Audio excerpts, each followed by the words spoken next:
Hi, my name is Tom Handy and I'm the author and the creator of this YouTube channel dedicated to mixed martial arts and boxing.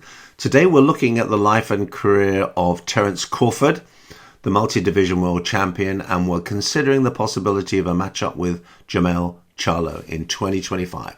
So let's investigate. This is Terence Crawford, multi-division world champion, has a record of 41 victories, no losses, no draws. He won his first world title in 2014. He beat a very tough, durable Scot in Ricky Burns. He won the title actually in Glasgow. He then went on to retain his title against Gamboa. Then he beat Ray Beltran. Ray Beltran was very unfortunate. He'd actually beaten, in my view, he'd beaten Ricky Burns in a contest, but the three judges gave Burns a draw. So when Beltran challenged Crawford for the world title, he should actually have been the holder of the world title. So who's Crawford fought? A lot of critics say he hasn't fought anyone that high level. That's completely untrue.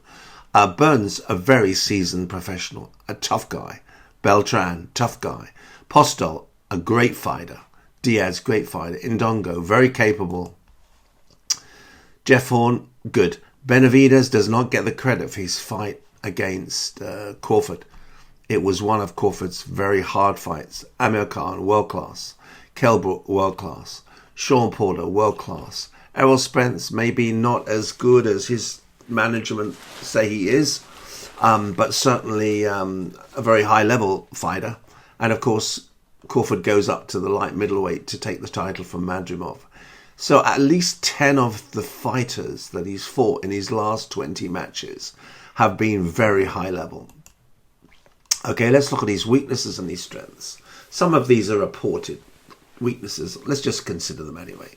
Okay, we know he's enormously adaptable. He's one of the most adaptable fighters in boxing. He can seamlessly switch between orthodox and southpaw. His ability to make in-fight adjustments allows him to capitalize on his opponent's weaknesses. He's a master technician. He has a very good dynamic and a working relationship with his trainer. Both him and his trainer have extraordinarily high ring IQs. Crawford has an uncanny ability to predict and counter an opponent's moves. Now, he has a very high knockout ratio, so we can say he has great power, great precision. He can combine speed and accuracy to deliver the fight-ending punches. His defense is very underrated. He uses head movement, footwork, and high guard effectively to avoid damage. He's also got a very skillful set of counter punching mechanisms that he uses. He's mentally tough. He's a street fighter. He's composed under pressure.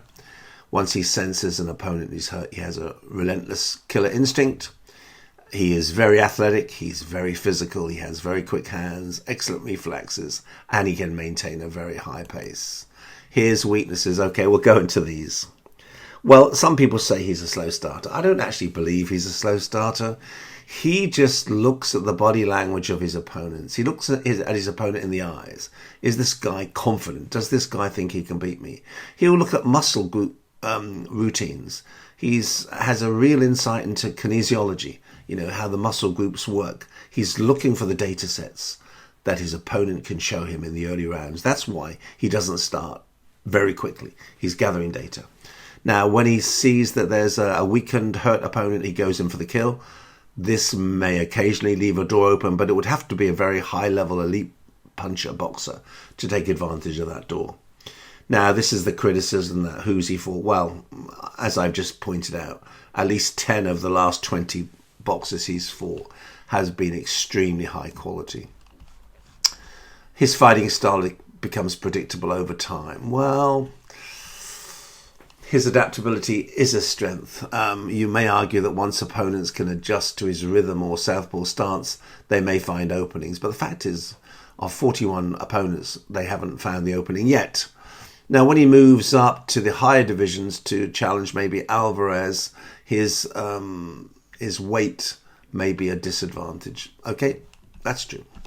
But we can say the following. Crawford is a complete fighter with unmatched versatility, precision, and mental fortitude.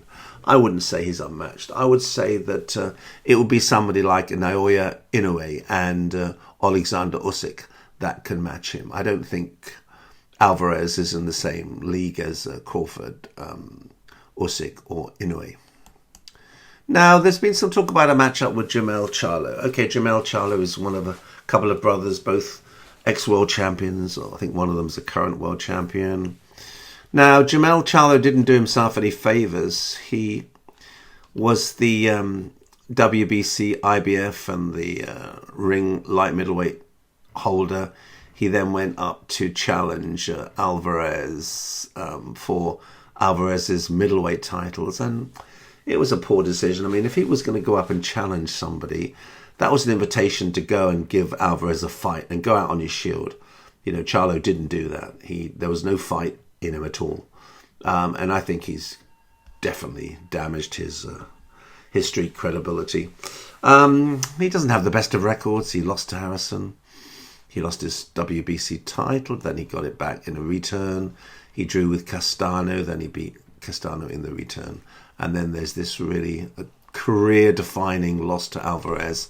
My personal view, and it's just my opinion, is that Crawford doesn't want to fight Jermell Charlo. Whether he'll be forced to by the governing bodies, who knows? But my personal thought is that Crawford just wants a Canelo. Now, the outcome of a Canelo versus Crawford fight, I don't know.